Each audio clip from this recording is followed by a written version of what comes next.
I saw this video suggested about language. Hi everyone, my name is Julie, and today I want to ask you a question.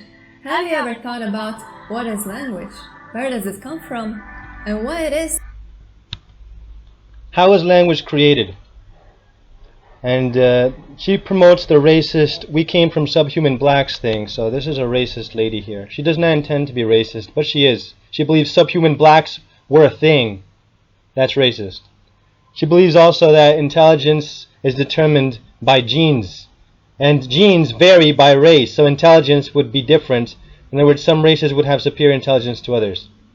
And a race is just a big family, so don't say races don't exist. Of course they do. Big extended families do exist. Even if their parameters are not clear, there are big extended families, there are races, and they do share similarities in physical things. So, Bible, one miracle. One miracle. God did it. Atheists, many miracles at the same time, because language families have no common ancestry, meaning you have to account for each one of them independently. For example, European languages like Latin and German have a common root shared with Sanskrit and Hindi. Chinese has its own lineage that is not related to the European or North Indian languages. Native American languages are different, Bantu languages, etc. These have no common ancestry. So you have to account, you need more miracles, atheists. So it takes more faith to be an atheist. My series on the overrated British Empire includes proof that macroevolution is literally impossible. So, let's see here.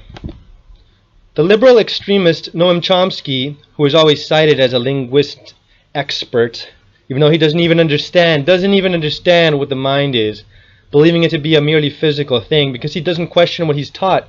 He was indoctrinated to be an atheist, and he was taught that the brain is the mind, or the mind is just part of the brain. But the mind is free to think, so it's not a slave. So it's not a slave to physics, which means that it is not physical. So the mind and the brain are not the same. Those who deny the first premise, and this means, by the way, that evolution of genes has no bearing on the understanding of language. None at all. And if you see the members of every race, they can speak the same exact way if they are raised the same exact way. For example, a black guy can speak with the stereotypical British accent if they're born in Londonistan and raised there. Likewise, a white British guy raised in the hood can be all up in your grill for shiz. Woo! No. I cannot say this on YouTube. Anyway, gotta edit that out later. So the differences in physiology, the physical differences among races also have no bearing on our ability to speak language. Unless you have a speech impediment, which is not a racial thing, it would be just a very individual thing. Now, after over 18 minutes into this racist "we came from subhuman blacks" propaganda video, the script reader finally gets to her atheistic explanation. Let's go. 18 minutes into it. Where is it? See, she talks about language without answering the question. Why don't you just get to the point, woman? Over here, after talking about subjective misinterpretations of things that might not actually be authentic, with computer-generated images, propaganda that doesn't prove anything. How much hair they had? Oh, you just imagine that they look this way. You can find living humans who look just like this. So they are humans. They're not subhumans. You just misinterpret them and give them different clothes and different names and claim that they were different. Alright, so its full complexity as it is today. So, how did it actually happen? How did language come to be? Here I'm just going to explain my favorite theory.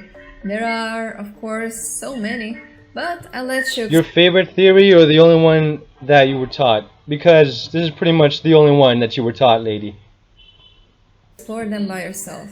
In the beginning of human Don't question evolution, what you're taught. our ancestors started to adapt to a new environment. Savannah. Alright, now look, first of all, the size of this thing, you cannot tell that. That's reconstructed. You know, the amount of hair on the nipples, that's reconstructed. As in, imagined, as in, not scientific. This is not science. This is propaganda. The amount of hair.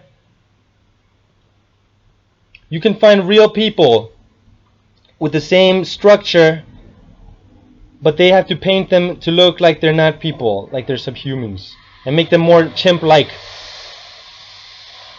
This is just propaganda. If humans, if chimpanzees, gorillas, bonobos, and such did not exist, if the closest looking thing to us, if the most similar thing to us were horses, you could also imagine a hybrid between a horse and a human and depict propaganda, and people would believe that that is the common the missing link thing.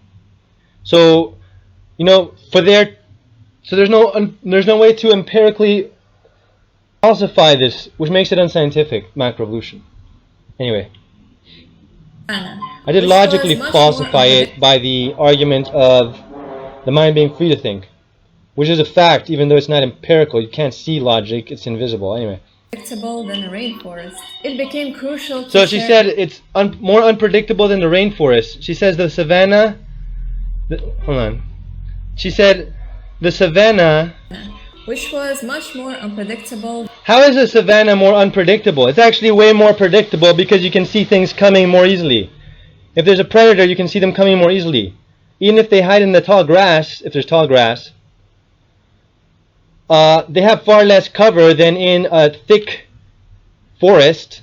So it is more predictable than a rainforest. It's also relative. There are parts of a savanna that are more unpredictable, and there are parts that are less predictable. It's relative. So this is bullshit. This is just a concoction. So more unpredictable, therefore language. What is your argument, woman? Let's see your regurgitated argument. It became crucial to share information about what was happening around. Which they always were created to do with their grunts and their gestures that they have been doing, well, in the case of chimps anyway, that chimps have been doing for thousands of years, less than 6,000 years ever since nature began to exist. So why don't chimps, who live in some cases in savanna-looking areas, why don't they have language like humans? Very complex. Why don't they, if they had thousands of years in a very unpredictable savanna, why didn't they get language? Because they don't need it. So your story that we had subhuman black ancestors, which is racist shit, from racist Darwin types who inspired Nazis, so you're basically a Nazi. But anyway, you're just like a Nazi people if you believe in macroevolution. They were macroevolutionists too. So thousands of years, chimps, they don't have language like us. They don't need to be as articulate or as that's not the word, to convey such complex thoughts as humans do. They don't need to, or as abstract or deep. Why? Because their lives are very focused on merely a few physical, flesh-centered things. Eat, sleep, sex, poop. Maybe clean yourself. I don't know. And maybe have some fun running around. Whoop-de-doo. That's about it. That's thousands of years of the apes in the savannah. That's not going to lead to language. It's a non sequitur. Because if it would lead to language, then chimps would have language, but they don't. You'll say, oh, but they cannot speak. If parrots who can speak like humans for thousands of years don't have language like humans, why would chimps also? Why wouldn't chimps also? I mean, they should also, or at least one of them, but no species, no kind of creature that can speak words imitating humans has language like humans, because there's no need. Why? Because they don't have the need, they don't have the mental level of intelligence to even consider abstract things like the origin of existence, for example.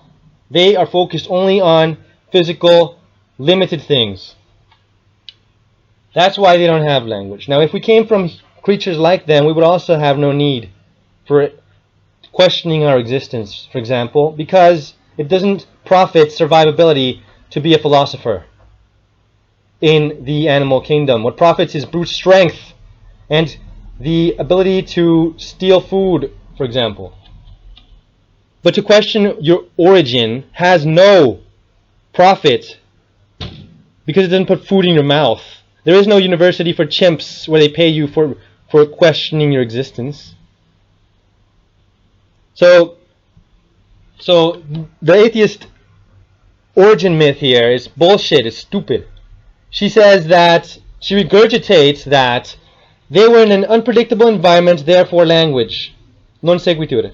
Again, chimps, parrots, they have unpredictable, relatively, environments, thousands of years, and voila, not one species of them has language even close to the level that we have, because they don't need it. Moving on. First, the share of information could have even been with gestures, rather. Could have even been? Was certainly used with gestures. Animals like chimps, they always use gestures. They always use body language. So this isn't not like a discovery. This is like you discover the moon. Of course, if there were subhumans, they would use gestures. But it doesn't lead to language. That's a non sequitur. Because thousands of years, chimps use gestures. Eventually, nothing. Our ancestors started using tools. So eventually and magically, after picking up a rock, human language came into existence. Again, non sequitur. It does not logically follow. Chimps have used rocks for thousands of years and simple tools like sticks to get termites inside of holes and no level of human language, nor close. Regularly. So giving information by vocal signals became a necessity. A necessity? Oh, really? So you pick up a rock, then... So let's imagine this. The subhuman, the contrived, concocted subhuman, subjective interpretation, non-scientific, sci-fi, propaganda shit creature here, if it existed, picks up a rock, and then it is unable to use a gesture to say go away. It cannot wave its hand to say go away, for example. Or it cannot drop the rock, shoo someone away, and then pick it up again. It isn't unable to do this, so it has to develop language. Bullshit! Non sequitur. And that's nonsense, because if that were the case, chimps would have human levels of language. Chimps have picked up rocks for thousands of years. No level of human language. Nor close. Nor are they getting close. Even with humans teaching them to repeat words that the chimps don't really care to apply in their lives other than to get the meal, because the human will give them the meal. But that doesn't lead to anything spectacular, does it? Oh, that's right, we have to have faith that in millions of years it will. Yes, faith is what you have, atheists. You have nothing but faith.